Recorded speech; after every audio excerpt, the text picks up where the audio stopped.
I'm Mark Golub, and for the past few days we've been reporting on the controversy swirling over President Obama's choice for the next Secretary of State, former Nebraska Republican Senator Chuck Hagel.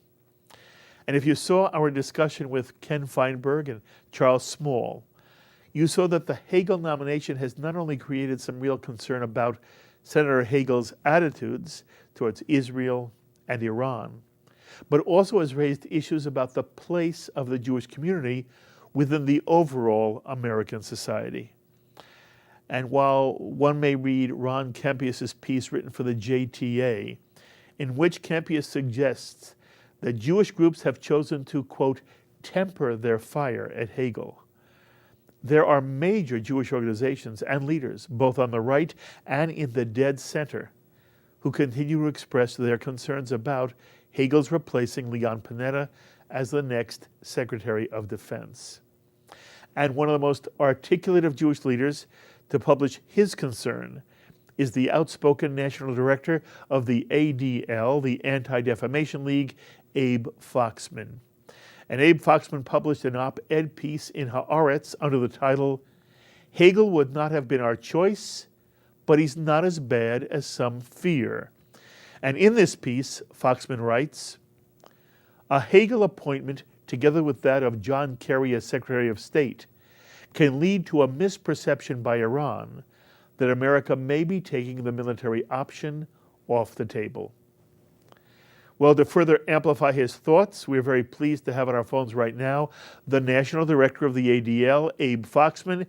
Abe, thanks so much for joining us. You're welcome. Good to be with you, Mark. Thank you. Abe, most experts are predicting that Chuck Hagel will, in fact, become the next Secretary of Defense. How do you feel now about the Hagel nomination? Well, if history is precedent, then chances are that he will be Secretary of Defense. In the history of the United States, I think there have been only 8 times that the confirmation process refused a president his choice for a cabinet selection. I think the last time someone was rejected was about 40 years ago, Senator Towers from Texas. So I would say if history is a lesson, Senator Hagel will be the next Secretary of Defense. How do I feel about it? Again, I've indicated, and I continue to indicate it, not only wouldn't it be my first choice, it wouldn't be my second, my third. Based on what we know, based what we have read, I basically see that he is out of step with this president on many issues relating to national security, to foreign policy, starting with Iran, even in tactics such as sanctions, Hamas, Hezbollah, and I would even say on Israel. The president has expressed himself, even though some in the Jewish community, have questions about Obama's relation to Israel, but on the record, the president has certainly been very clear on the special relationship, and in fact has been unique and probably in American bilateral history with Israel in terms of the military, arms, research support, Iron Dome, the relationship between the two militaries, the relationship between intelligence. So that, even though it may be a fait accompli, there are a lot of questions out there, and there will be, Mark, ample opportunity during the hearings, during the confirmation hearings, for Senator Hagel to go on the record. He's already begun a little bit. He's already begun a little bit to either reverse or to sort of soften or strengthen his position. Do you take his retractions or his restatements seriously? He's a very serious person, and he's in a serious position, and one can test his words very quickly in terms of if he is confirmed what he does. Listen, at this point, our concern is not what he has done, but what he has said. Yes. So therefore, when he now says, he's now on record saying that a military option is something that we may have to seriously consider to undertake on Iran. that's a lot better than all the words in the past which said absolutely not. Right. Because if sanctions and diplomacy is to work, which most of us hope that it will work to stop Iran from having nuclear weapons and capability, and then we believe the only way it will happen if the Iranians understand very clearly that if they do not change their position and approach, then they may face military action. So, yeah, this is the first time he said it.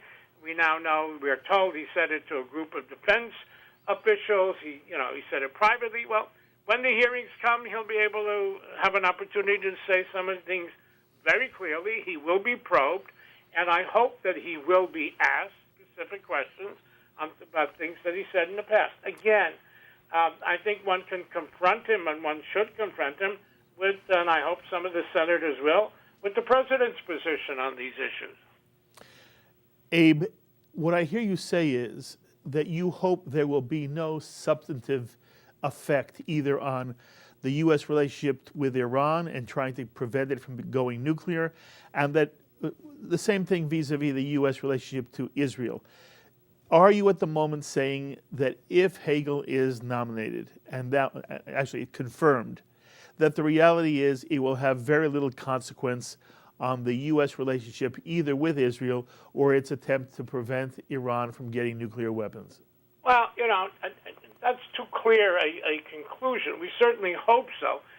The reason we're concerned is that the positions that he has outlined would indicate to us that he's somebody who would argue for change. Now, right. He is, he's been nominated by the president. He's not an independent contractor. The policy, as far as we know, is set by the president and his close advisors, and certainly Hagel will be one of his close advisors. One of his close friends, by the way, is Vice President Biden. Now, we also, know where Biden stands on almost all of those issues. So that I don't think, if he says, if he says the things that the president has been saying about sanctions, about Iran nuclear, about Hamas, about Hezbollah, about Israel, that's fine. Now, he's in a position to implement. There are all kinds of levels. Secretary Panetta operated differently than Secretary Gates. So everyone brings their own personality with priorities. So, there can be a difference. The policy can say, let's meet strategically, but you can meet strategically seriously, less seriously. You can meet once a month, once a year. So there is opportunity for nuance in that position. But as you say, Mark, if he commits to the president's defense security strategy in the Middle East, in his special relationship to Israel, with the approach to sanctions on Iran, with the position that, everything's on the table, including military, that's fine with me. And then we move on and we'll see. Okay. Listen, we've had secretaries of state and secretary of defense that we had no trouble in the nominating process. And then when it came in implementing, there were differences and there were issues. So there's no guarantee one way or the other. Abe, in any sense, there are some people who were suggesting that the Jewish community should have laid low on this. Is there any sense you have that the Jewish community made a mistake by expressing such strong criticism of this nomination? You know what? That really assumes a stereotypic anti-Semitic canard, as if we control. Nobody asked us. We woke up in the morning with a certain reality. I think that many of us, in position of leadership, did an assessment. I will, I'll share with you my perspective. Please. When I heard, I was troubled. I was troubled because what I saw as a spotty record on Israel. I didn't like the positions on Hamas and Hezbollah and Iran and sanctions. I didn't like his expression about he being a senator from America, not a senator from Israel. What does that mean? That any senator who says he's for a strong special relationship with Israel, does that make him a senator from Israel? I didn't like that expression. And I think some of us in the Jewish community who are in positions that people ask our opinion, believe that as long as there was a chance to convince the White House not to go forward, I think, it was our right, our duty, our responsibility to speak out in the same way that on the other side, J Street Peace Now thought that he was the cat's meow for the Jewish community, and they spoke out. I think, but, we're also, in those of us who have assumed or are granted some voice of leadership, one also needs to use seichel. If, in fact, it looks like, as I said in the beginning, precedent by history, that this is going to happen, I think then to fight this, makes it a food fight, which is not our food fight. This is, our issue. God bless Democrats and Republicans. They have a lot of cheshbenos. They have a lot of issues to resolve. The last item, which was Susan Rice. Susan Rice was a Republican Democratic food fight. We were almost dragged in, but that wasn't our fight. Mm-hmm. Now, to some extent, this can become, a political fight. But they're also, some are now commenting that this may be an issue, a very classic issue in our history and in societies, which is guns versus butter. Is this the debate we're getting into? Well, again, I'm one of those that you referred to the piece I did in Haaretz. Jews have a tendency to see everything directed at them, impacting on them. I do not think that the President of the United States decided to appoint Hagel, and if you will carry either to punish Bibi or to reward Bibi or to reward the Jewish community or to punish it. I think the President, from his own cheshbon hanefesh, his own worldview, and we'll find out why he picked those two, did so because he thinks that they will be able to carry forth what he sees as America's strategic and foreign policy agenda. It happens to impact on us. But again, I don't think he did this as a gotcha. And therefore, we should both express ourselves and say we're not happy with the implications it has for us, but not to make this an existentialist fight with this president towards the future. Okay, you say it very, very well. Abe, Roger Cohn wrote an op-ed piece for the New York Times in which he said this: self-styled true friends of Israel, now lining up against the Hagel nomination, are in fact true friends only of the Israeli right. These true friends shout the loudest. They are well organized and remorseless. Hagel, like Obama, is a quiet, strong friend of Israel. The movement against him is a relic of a binary with Israel or against Israel vision that does not have the true interests of Israel or the United States at heart. Abe, you were one of those who opposed the Hagel nomination. Do you consider yourself to be on the Israeli right? No, I consider myself to be in the center. I don't accuse him. I don't give him political connotations and denotations. Roger Cohn is Roger Cohn. His views haven't changed. He sees everything out of his perspective. It's very skewed perspective, and I respect it. I disagree with it. I don't call him names. He enjoys calling other people's names. I have a right to voice my opinion in terms of perspective. And if he thinks calling me right is a pejorative, then I wear that pejorative with pride. That's just nonsense. I'm an American citizen. I care about our country. I care about our strength. I care about our security. And I care about Israel. That doesn't make me right or left. On some issues, I'll be right. On some issues, I'll be left. Unfortunately, Roger Cohn is always left. But, he's entitled to be left without being called names. Okay. One more issue for you, especially from your position at the ADL.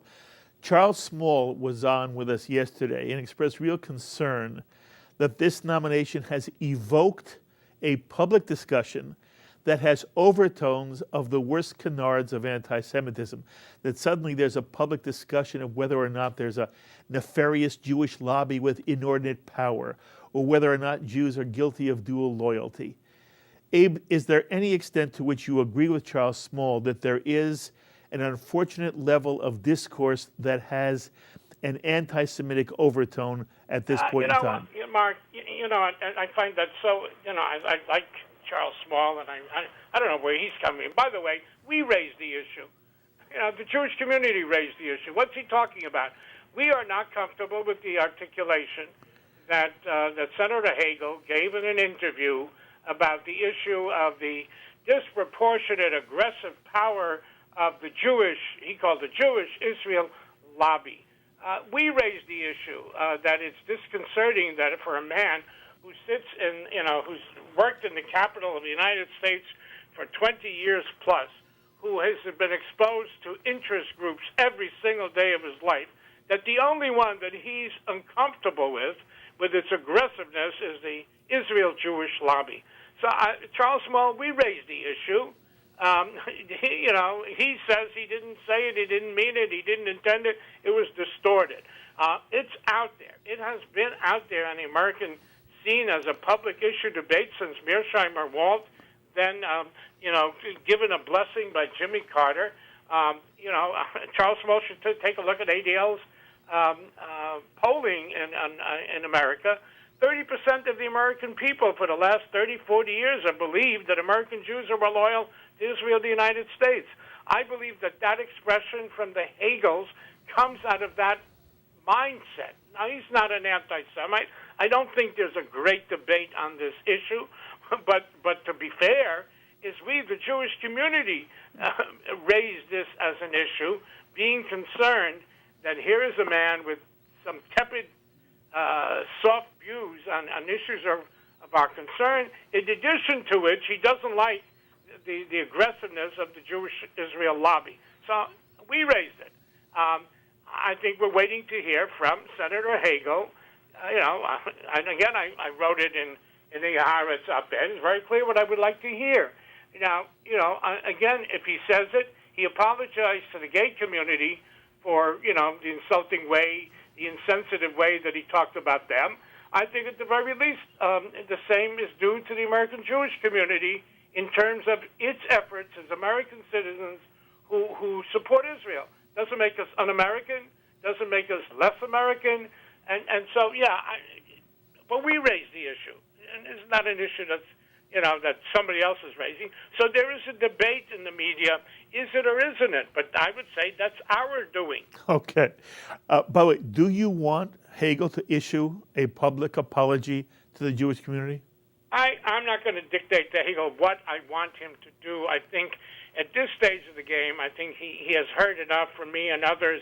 I think I will let him decide how he wants to deal with this issue.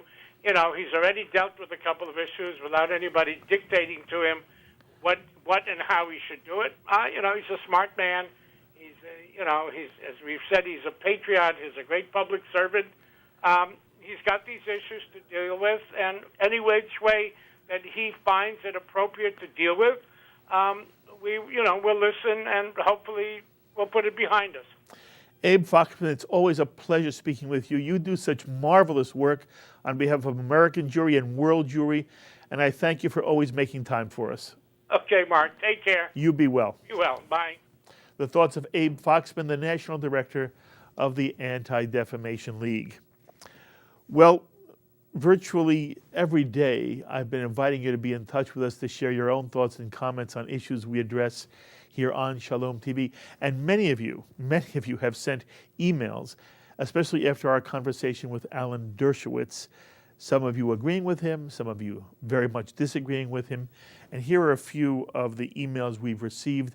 And I said we would read them on the air. I'm happy to do so now. First, we have one from Connecticut that says, saw the Dershowitz interview. Boy, is he articulate. Needless to say, I'm upset more about the Roger Cohn article than almost anything else. We just mentioned the Roger Cohn article, but there's the first email from somebody in Connecticut. Then, in contrast, a viewer in Maryland wrote, Dershowitz's commentary on Israel is superficial and hyperbolic. Really? McCarthyism? The real mistake is that the Jewish community is much closer to evenly split on the issue. Most are probably not concerned either way. And I would definitely agree that regardless of what the split for and against Hagel's nomination is among caring involved Jews, and Alan Dershowitz said there's a 95% to 5% split against the Hagel nomination. I do agree that most American Jews are not terribly excited by the issue one way or the other. Another email for you, this one from New Jersey, and a writer wrote, "While I accept a split in Jewish sentiment on Hagel, I would respectfully suggest he," meaning Dershowitz, "not only mischaracterizes the split, which is much more like 65% for and 35% against, but his vitriol against legions of prominent and lay Jewish supporters and most non-J Streeters, such as myself, is totally misplaced with his own hyperbole." Again, someone who obviously thinks that Alan Dershowitz has way exaggerated the issue. Then a viewer in the state of Washington writes, "I don't give a rat's blank if 90% of Israelis don't approve of Hagel." By the way, what Dershowitz said was that 95% of American Jews don't approve of Hagel. Anyway, this writer says, "I don't give a rat's blank if 90% of Israelis don't approve of Hegel. Israel is not the number one concern of this country. We are just now exiting from 11 years of war started by neocons and hyper-Israel supporters." I think probably you'd call Dershowitz an extreme supporter of Israel. I don't think he's a neocon. Anyway, which has cost this country $1.5 trillion, all unfunded. And frankly, under the Bush supposed pro-Israel administration, things got worse, not better. Remember Nixon, the anti-communist hawk? He was able to start relations with China because he had standing with the right. I believe Obama can make much more progress in helping the Middle East quagmire, in part because he is not seen as a blind supporter of the Israel side alone. And I do support Hegel. It is Obama's choice, not Dershowitz's or Israel's or any other outside interest group. And I think that viewer expresses the thoughts of a certain portion of the American Jewish community. I think the viewer really misunderstood what Dershowitz was trying to say, and Dershowitz's whole point was that as an American, not as an Israeli, not because of Israel, as an American who did not want America to have to go to war against Iran, he was very upset with the choice of Hegel because prior to the nomination, Hegel had made very clear, strong statements against sanctions and had taken the military option completely off the table. From Dershowitz's perspective, if you take the military option off the table, you embolden Iran. It is more likely to develop the nuclear weapon. And that, if you believe that Obama is serious when he says containment is not an option, that would mean America would be closer to war. So that from Dershowitz's perspective, it was his American interests which ultimately led him to be so much against the Hegel nomination. And then he was against Hegel also because of the things he said about Israel. And finally, another email in support this time of Dershowitz's comment about McCarthyism. This viewer writes, "This sentence was so perfect. The idea of demonizing everybody who is opposed to Hegel as a member of the right is just a form of McCarthyism. PC is McCarthyism. Finally, something most people will understand how insane PC has become and its threats to our freedom." From my own perspective, I certainly think there are legitimate reasons for caring Jews to be concerned about the Hegel nomination. Things he said about Israel, things he said about American Jewry, and of course his stance against any kind of military action and even sanctions against Iran. And I absolutely believe Jews should speak out whenever they believe there is a legitimate threat against American Jewry or the State of Israel. And personally, I'm very glad that Jewish leaders like Abe Foxman and David Harris of the AJC and Izzy Liebler, who writes from Jerusalem, and Charles Small, none of whom can be considered to be right-wing fanatics in any way at all. I'm very glad that they raise issues for us to consider. And here on Shalom TV, we'll do our best to create a forum where these ideas can be expressed and discussed and argued over, and hopefully in as civil a tone as possible. And I hope you continue to turn to Shalom TV for news and information on the most critical issues confronting Jewish life today, and that you'll tell your family about us, your friends about us, and if you know of anyone who is watching cable TV and their cable system does not carry the Shalom TV channel, please tell them about the unique programming that you have here now on the Shalom TV channel, Optimum Channel 138, and RCN, and MetroCast, and Hotwire, and Blue Ridge. It really is an amazing public service to have on American television a serious Jewish television channel. And for all of you who have been in touch with me and have written me such lovely emails about Shalom TV and our presence, I can't thank you enough. I need to hear from you. So there you see my email address up on the screen, rabbigalib@Shalom TV. Please go out of your way if you have the time to email me. Let me know what you think of Shalom TV. How can we make it better? What do you really like about Shalom TV? Or you can write me at our P.O. Box, or you can post on our Facebook wall, or you can tweet me. I really hope many of you take the time to be in touch with me. And so until the next time, I'm Mark Golub. Be well, my friends.